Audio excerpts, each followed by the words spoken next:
I'm Piercy Janewell, and you're listening to Unsubscribed. Every episode, I sit down with business leaders to help you question everything you thought you knew about marketing. If you enjoy this show, please do subscribe and leave a review on YouTube or your favorite podcast player. Now, on to this episode. My guest today is Michael Curran. When it comes to business in Ottawa, if it's not in the Ottawa Business Journal, it didn't happen. Growing up, the Ottawa Business Journal, or the OBJ for short, was a staple for me. I remember reading it on the bus on my way to work. I had copies in my office, and I'd be constantly going through the latest happenings and awards like the fastest growing company, best places to work, and the infamous 40 under 40. But you might not know that Michael Curran is the one behind this publication and has been for 23 years. He's the president of Great River Media, a respected market-leading print, digital, and events company, and we're super excited to have him on today. So welcome to the Unsubscribed podcast, Michael. It's great to have you. Hello, Pierce. I'm happy to be here. As we were saying in the pre-show, I'm not used to being on this side of the camera. Yeah, and last time we spoke, we had done an interview for Techopia, and it's now the roles are reversed. But I'm really looking forward to chatting with you today. Yeah. If I was interviewing you, I'd be completely calm. But right now, I've got butterflies in my stomach. So I really know how we feel. Yeah, people often see me like in front of a camera on a podium. What they don't know, and maybe that's the purpose of these podcasts, is I don't like those roles. I'd rather be sitting in the back row. Yeah. Awesome. I'd love to get more into that today. So we have a lot of listeners maybe to start who are outside of the Ottawa area. So can you give a little bit of background on Great River Media and some of your publications? Sure. The Great River Media is really just kind of the corporate entity. So I'll focus on Ottawa Business Journal. And for anyone listening outside of Ottawa, you might be, I'll say, fortunate enough to have one of these business journal type things in your own city. In fact, I'm on a board of 60 independent business journals, most of them located in the U.S., but they're effectively hyper local media organizations that are highly concentrated on business, and they don't just see things as business. They see it as tech and real estate and tourism and retail and transportation. And so, it is kind of the media niche that tries to go way beyond mainstream media when it comes to business reporting. That's awesome. And how did this, in Ottawa, how did this come about? How did the Ottawa Business Journal get started? Yeah, that's a long story. So I'll just try to, as you indicate, I've been there for 23 years. So like I'm part of the furniture now. I can't even believe when I say I've been there for 23 years. It's hard for me to believe that. But there was something in that predated OBJ. OBJ is, of course, stands for Ottawa Business Journal in Ottawa. That was founded by a lot of the same people that founded the Senators, in fact. So Bruce Firestone, Randy Sexton, all those guys ran something called Ottawa Business News, and they did that in the early 1990s. And apparently, there's all sorts of funny stories about how they got their publication noticed. Then in 1995, there was someone by the name of David Luxton and a business partner of mine, Mark Sutcliffe, who founded OBJ, and I came on board about 4 years later. And that was interesting, by the way, Pierce, you're a very internet savvy guy. So that was a really interesting time, in history, because the internet was just kind of starting in 1995 from a consumer perspective, right? Like Netscape and all that type of stuff. So by the time I was there in 1999, there was almost like a .com portion of what we were doing. So we did start off. I was chuckling to myself when you said you used to read OBJ on the bus. We still do print something. Yeah. So we still love that. But it was really kind of when I got on board in 98, 99, it was starting really to shift to a more of a digital operation. And these days we have a quarterly publication. That's still important to us, but really obj.ca, which is our website, That website's effectively been updated almost on an hourly basis with local business news since 1999. So for 23 years, we've done lots of emails. So maybe we'll talk about that later. I've been emailing people since 1999 with newsletters. And today we do both those things still, social media, podcast, and we do a lot of events. Pre-pandemic, we were doing probably 30 events a year. So almost an event every week or every second week. That's amazing. So, I mean, Michael, when you look back, obviously the internet changed how people are consuming their information. And it sounds like even back then, you guys were already thinking about how do we adapt the business for the new way people are consuming. Do you feel there was like a second wave of that when mobile became really big? Yeah, I think when social media kind of in that 2000 area and then mobile started taking off, you're right, it was necessary for us to rethink. And sometimes I'll be very transparent, I'm kind of frustrated with where we're at. I think in the early 1990s, we were on the cusp of kind of hourly reporting. We changed kind of our internal processes in terms of writing and creating business news. Then social media, like it got really complicated. Like, has anyone really figured out social media? and then mobile was, was a kind of a further complication of that. Although, I will say we did kind of grasp a mobile first website platform, probably at least 5 years ago, and recognized that the future of our reporting would be on mobile, not desktops or tablets or laptops. So you mentioned that you are still printing newspapers, and is that shifted to sort of a quarterly schedule then? Yeah. Or how often are you doing that? So this is kind of funny. If you go back over, so OBJ itself is going on 26 years. So we've gone from, let me see if I can get this right. We've gone from monthly to biweekly to weekly to monthly to 10 times a year to quarterly. Over that time period. And, part of the reason, by the way, we went to a quarterly, I still think we produce, in fact, it's out today, for God's sakes. Today's one of our quarterly issue of our fastest growing companies cover. But part of the reason we went quarterly is not because of demand, it was because of the pandemic. And one of our main distribution strategies is to go directly to people's offices.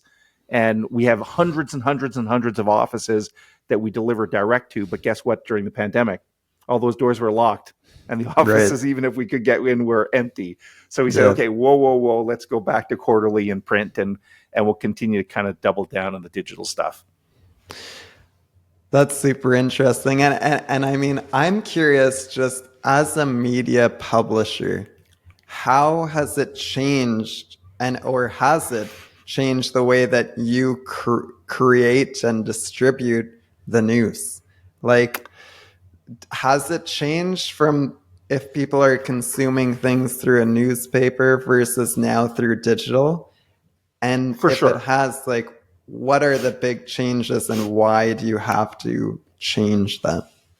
Yeah. So, I would say that what we embraced in 1999, and my partner, Mark Sutcliffe, grew up in radio and broadcast. So what he introduced to us in 98, 99 was we should behave like a radio newsroom. So if you think of a radio newsroom, they typically have a news report at the top of the hour and the bottom of the hour. And we should look at the news on that type of basis. And that's why we kind of set this goal of let's try to create an original piece of content every hour. By definition, then, that is what we call, the people in media call, hard news.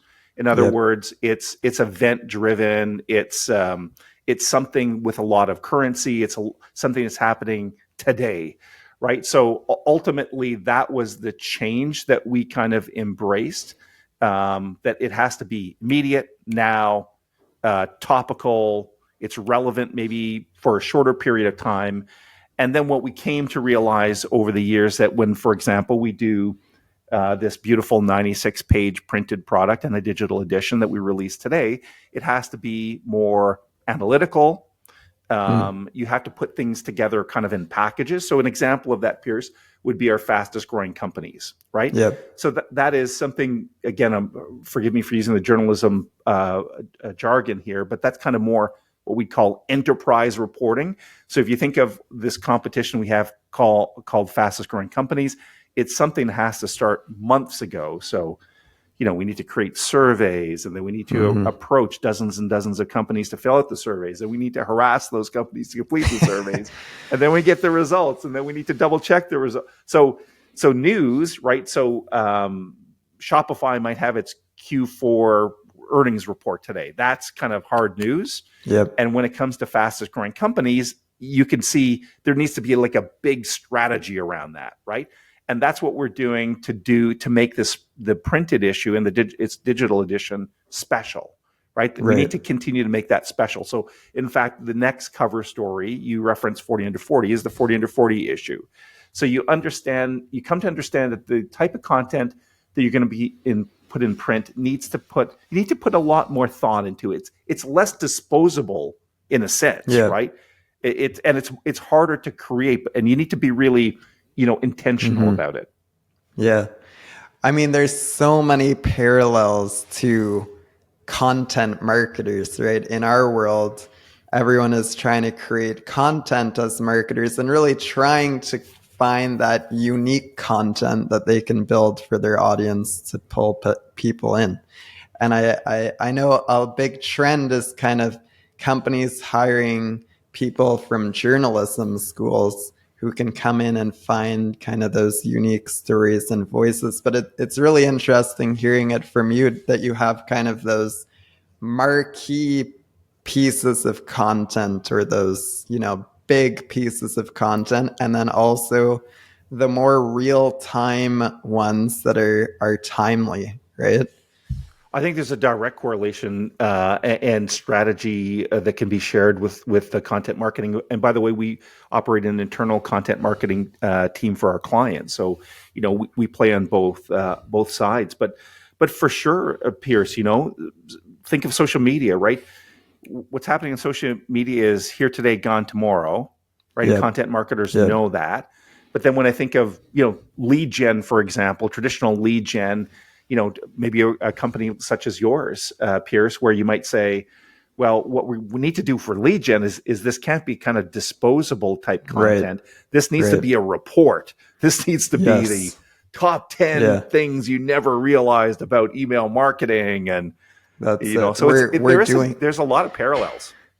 Yeah, it's kind of like, for us, it's like we got to create the content that people are going to be willing and wanting to give us their information to download. So right now we're working on an email benchmark study where like your fastest growing people have to fill out a bunch of information about themselves.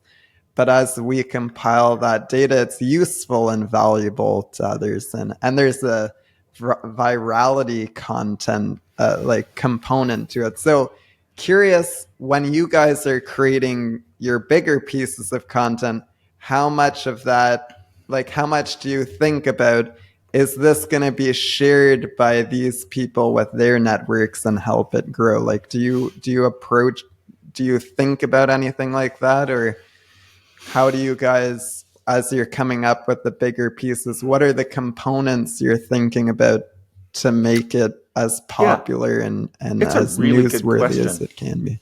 Yeah, I think we kind of live in both worlds when I think about it.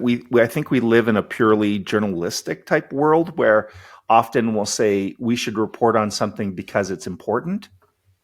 End of story. And then at times I think we're more intentional, as we just talked about with 40 under 40 in that. But I would say that's kind of new for us, Pierce. I wouldn't say that's something we've done for years. It's just, as you take a look at where content's going on the internet, and, you do need to appreciate use the word virality of it, right? How viral is this component? Will this story get some lift by the people that are reporting? It is something that we do need to consider, but I wouldn't say it's our starting point. Often we think there's something important happening here, so let's do that. So there's a little bit more of a balance, though.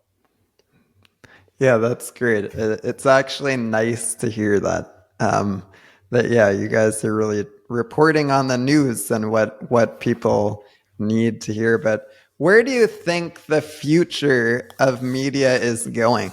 And, you've obviously seen it change a lot, and it's talked about so much right now. Um, I mean, maybe in the business community, it's less controversial, but I'm just also thinking, like, where do you see it going? And do you have any predictions or ideas on the trends of where it might end up? Yeah, that's $1 million question, but maybe I'll approach it in two different ways, and one kind of harkens back to the previous answer. So, we are a pure play journalistic operation. So, almost everyone on staff went to Carleton Journalism, which is a fairly reputable. Not fairly, it's a reputable. It's I a went to reputable Carleton. journalism. Yeah, there you go. Go Ravens. Yeah, go Ravens. So we have, so by definition we have people where journalism's really important for them, right? And I mean journalism free of commercial constraints, and we still do have that dividing line right down our operation where this is a news team. They will make decisions.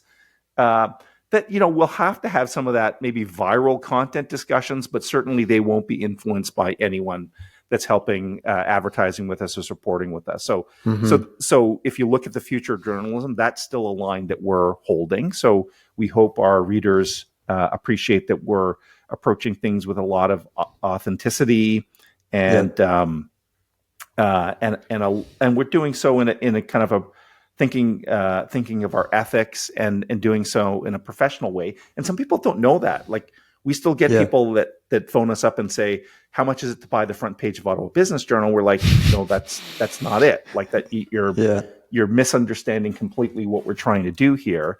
And sometimes people, and this doesn't happen all the time, try to lead us into a conversation where we need to say, just we understand this, this kind of this world is new to you, but what you're now asking is actually unethical, and you can't buy or influence news coverage. It has to be something where we're really keeping our readers at the core of our mission.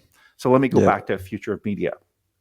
I think one of the things, and content marketers would get this, that is super important these days is two things: niche and community. Yep. So I went to school in the 1990s, and at some point I would have said I really want to work for the Globe and Mail, or what have you, kind of a metropolitan daily newspaper. And I think that's unfortunately that's where the media is suffering a lot. So mass media, right? Yeah. The CTVs, and I don't know how CBC's faring or that type of stuff, but Globals and CTVs, I think they have a very complicated world, particularly if you come from a print background.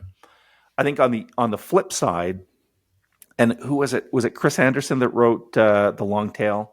I always remember when I saw this guy speak, like it must have been close to 2000, 2001, and he explained something that's always stayed with me, which is the internet allows for all of these niches. So if you think of a demand curve, right, it's really high here, and the curve kind of diminishes. But what he said is, in the age of the internet, the curve never stops, because no matter how esoteric your interest is, that there is always a community of interest of that. Think of Reddit or whatever. Oh my gosh, yeah. There's we live in any topic you ever want is in there, and there's so many people interested in random even podcasts things these days. So think of podcasts. You could probably say podcast on any TV show, Netflix show, book, esoteric economic theory. There's a podcast or blog on anything. I think that's where why OBJ has success, though, right? It's because we're going to have a super sharp niche. So what are we passionate about? We're passionate about the local business community.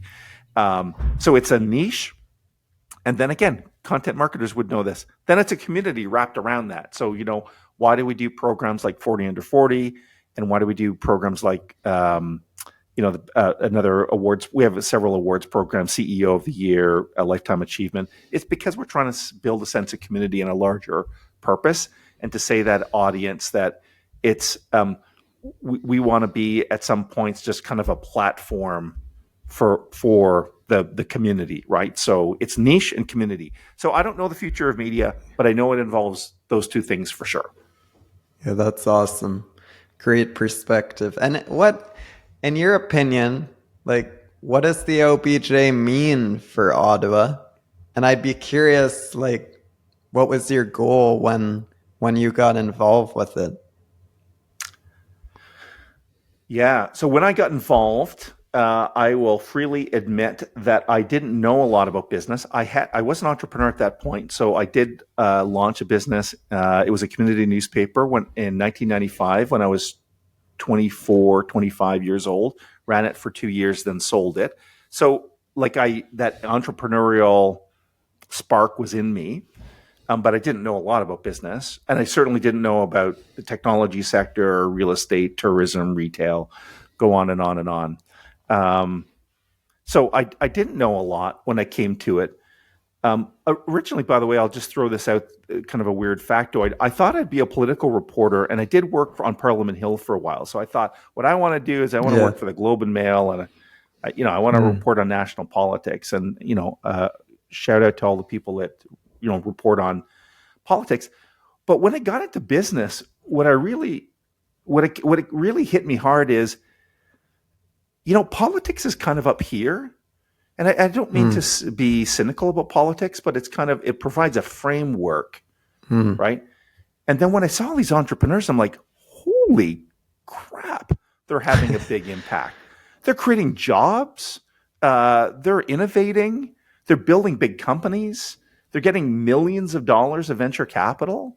They're having a social impact on the city. They're sitting on the boards of the Ottawa Hospital and the Royal and the United Way, and these are people that are really having maybe a bigger impact, certainly than I ever appreciated on society. Because when I was in my 20s, I would have said, well, politicians are in charge. This is who are in charge. Yeah. And then when I started, understanding all these entrepreneurs, I was like, this is incredible. Like, and then, my sense of the world is completely switched. Where if, these days I'm like, and I know I'm pushing it when I say this, I'm like, entrepreneurship can solve all the world's problems. And if it's not, doesn't come from kind of a starting point of entrepreneurship, I am cynical that the government can solve things. So, yeah.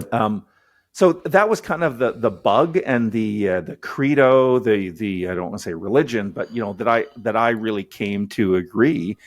And then maybe just going back to OBJ, the one thing that I think differentiates it, and often people will say something about this. They'll say, so we really don't want to be boosterish, we don't want to be like pretending like all the startups in Ottawa or all the established companies are all going to be kind of global giants and all that type of stuff. So we don't want to become their cheerleading squad. At the same time, the media is just full of negativity. And sometimes you hear this all the time, right? I mean, that sometimes people can't even cope with mass media because it's just so incredibly negative. And when I think of our community, specifically as it relates to the business and entrepreneurship, I think sometimes if you were to read the headlines, you would get a very negative sense of what's happening. And then if you stepped away from the headlines and just lifted your head and looked around the city, you'd say, well, listen, like there's a lot more good happening here than negative. It isn't to say there's not all sorts of challenges on HR front and fundraising and innovation on everything. But like, you got to approach this. So one of the things we say at OBJ is let's report on the business community like we're part of the business community. Let's not try to be so arm's length from it that we're just like, business is bad, they're evil, they're money grubbing, know, because those aren't the entrepreneurs I see when I look around, right? You included, Piers. It's like people that have a genuine passion for some particular thing, but then they have this super deep commitment to their team and to the community at large, right? So I think that's kind of one of the credo that differentiates OBJ and how we approach things. And I think people have a radar for that, and they're like, oh yeah, I love OBJ. That's kind of who we want to turn to. Yeah. Oh, there's so much in there that I'd love to dig into. I mean, just first, I'd love to say, like for me, anyways, the mass media, especially over the last couple of years, like it is, I do find it hard to follow it. Because I like to stay positive and optimistic, and it can be really hard to do that in the last few years. But I will say, like, the OBJ, it's refreshing to have that positivity and also just the real news about what's happening in the city, especially in the business community. For you personally, Michael, like, you were in journalism, you were an entrepreneur. Do you feel the Ottawa Business Journal is kind of your outlet of being able to advocate for entrepreneurs in the city? Oh, I do. 100%.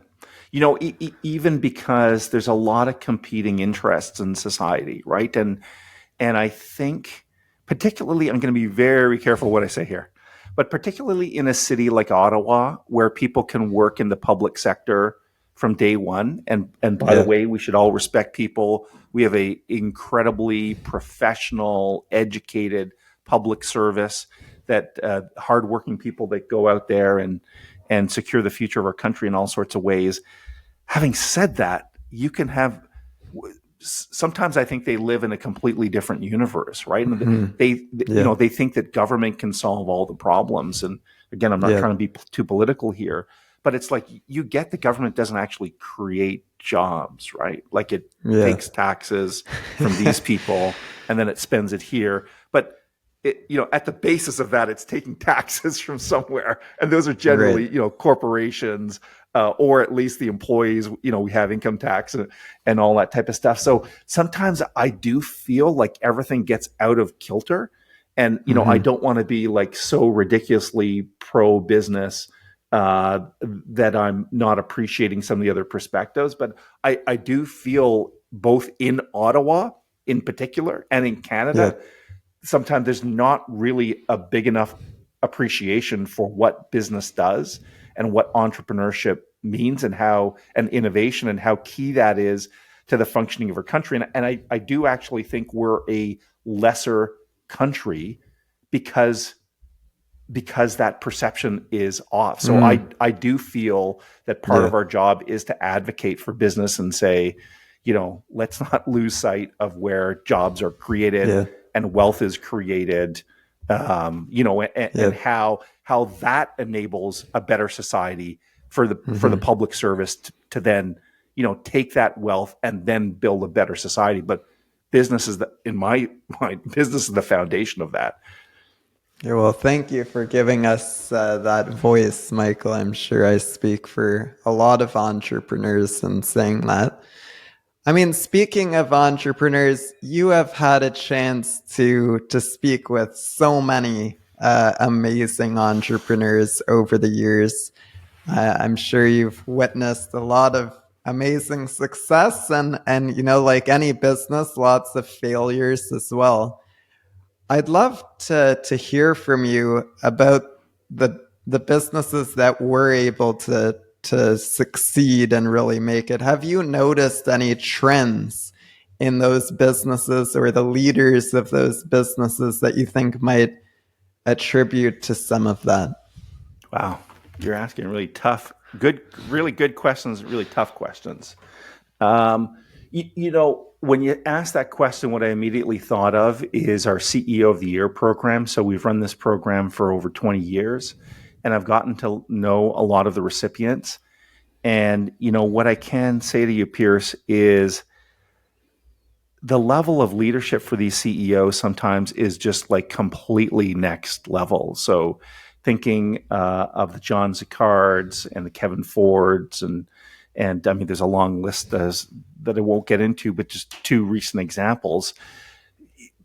People whose thinking is just so clear, is so strategic.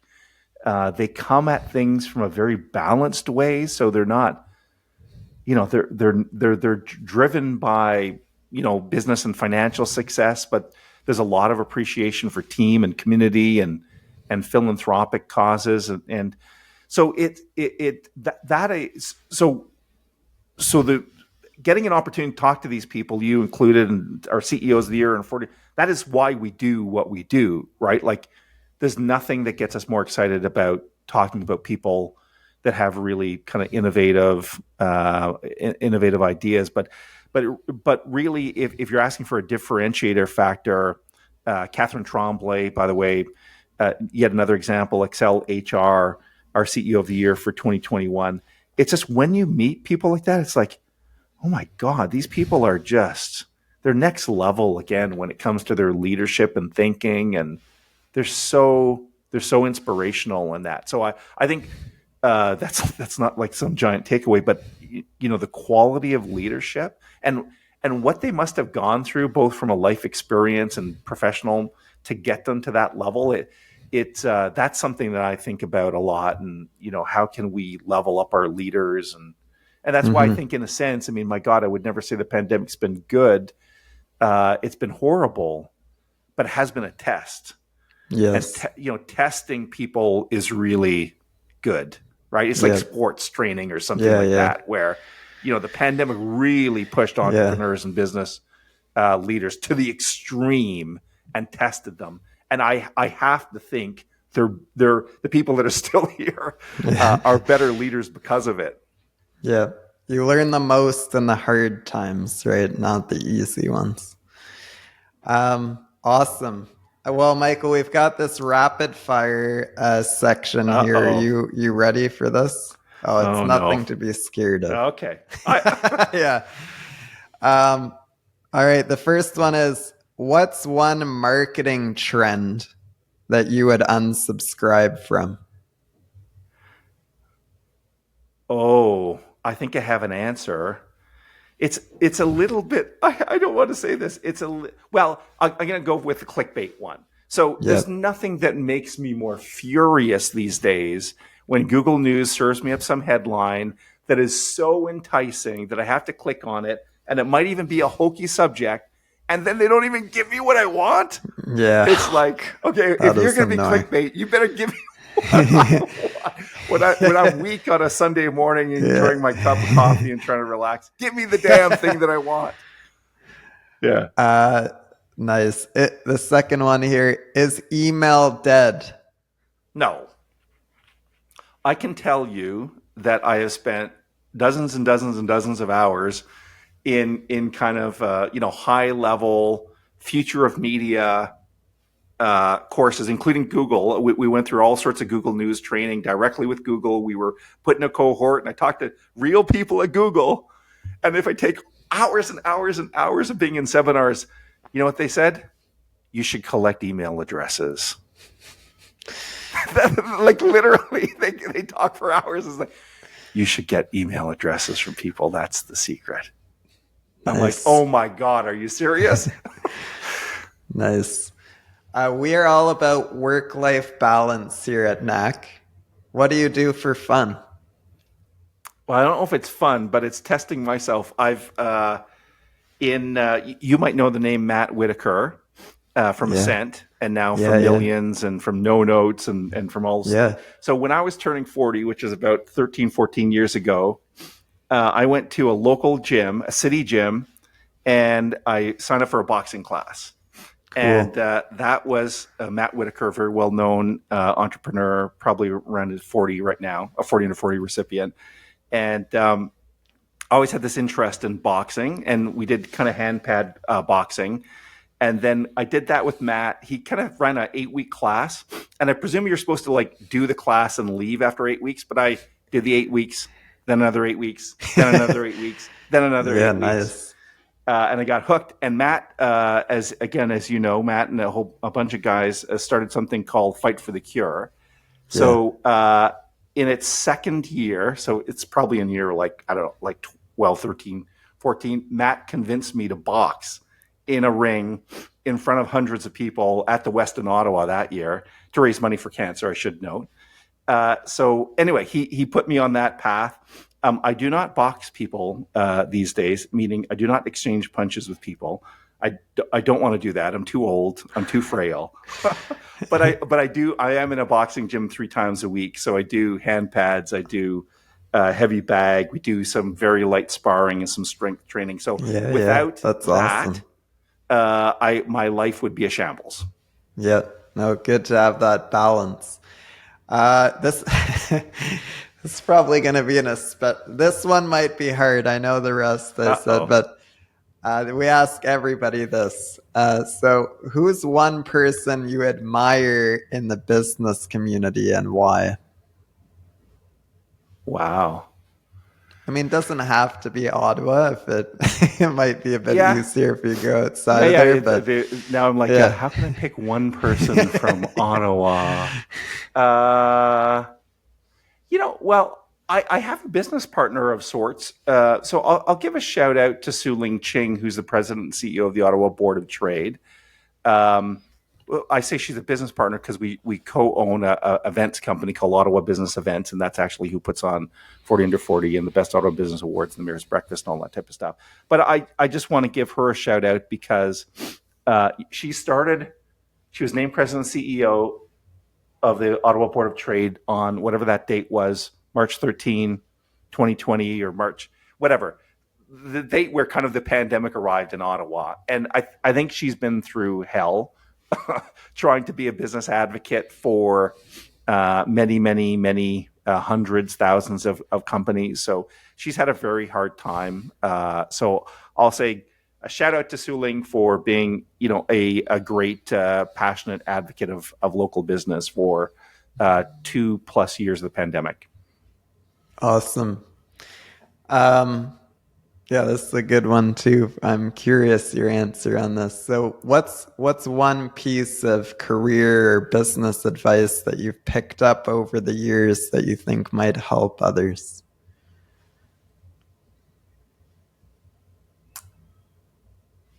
I think that's a tough one. It's kind of put yourself in challenging situations. Which isn't too common, but I'll give another one of my passions, by the way, is a group called Tech Canada, TEC Canada. It's a CEO peer mentorship type group. So, I think what I've learned from them is to have a good sounding board. Often, if you're in a leadership position, you might relate to this, Pierce, then you're somewhat isolated. So, a CEO, a business owner, by definition, has issues, business issues, HR issues, strategy issues that are always going on in their head, and making sure you've got kind of people that you can turn to ask questions to in a very safe place. And like often you might think, I can ask, your friends. I have no idea who your friends or what their background is, but, often that's not the case, right? Because the people you hang out socially might have no entrepreneurship background. They can't really even appreciate the world that you're living in. So have a good sounding board. Have a network of people around you that you can ask tough questions to and get tough advice back. Yeah, I'll second that. I joined tech about 3 years ago now, and really changed my life, honestly. Just finding those other people to talk to and getting a great executive coach, like it makes all the difference. So I'll people plus who challenge that you, one. right? Yeah. It's just like my boxing coach, right? You need someone in your life who tries to push you, right? Who tries to break you in some way. So last one. Who else should we interview on the Unsubscribe podcast? I don't. Sometimes people just pop to mind, and they might not be the right people, but they're good people. Have you talked to Rob Woodbridge? No. You should talk to Rob Woodbridge. So Rob's been around in Ottawa forever. I first knew him from the Oakry days. Oakry was the predecessor to Invest Ottawa. Yeah. He ran the Entrepreneurship Center, but Rob's done so many fascinating things, including running a podcast way before anyone had a podcast. He had something called Untethered TV. But Rob's just a fascinating, community-minded, brilliant entrepreneur. He's working for Trexity right now. He helped Lyft come to town, so Lyft, of course, the competitor to Uber. But he's done many, many fascinating things, and he tells great stories. Andrew Waitman is another guy. Andrew Waitman from the CEO of Ascent. Yep. Holy cow, that guy's smart and well-spoken. I love it. Well, Rob and Andrew, if you're listening, we'd love to have you on.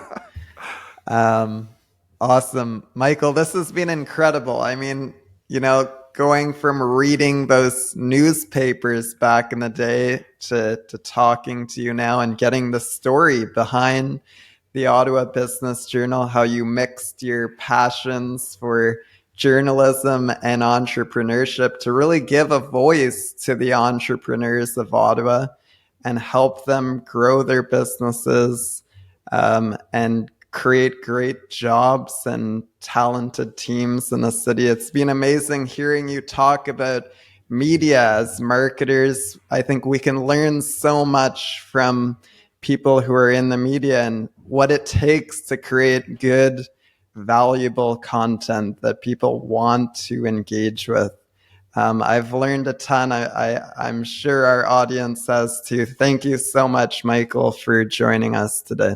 Well, it's been fun. I was a bit uncomfortable, but you put me at ease, Pierce, as a true host does, and it was a lot of fun in sharing and that type of stuff. And sometimes, it just a final thought. In asking those questions, you're making me reflect on what's important to me in that. So there's a real benefit to me in participating in something like this too.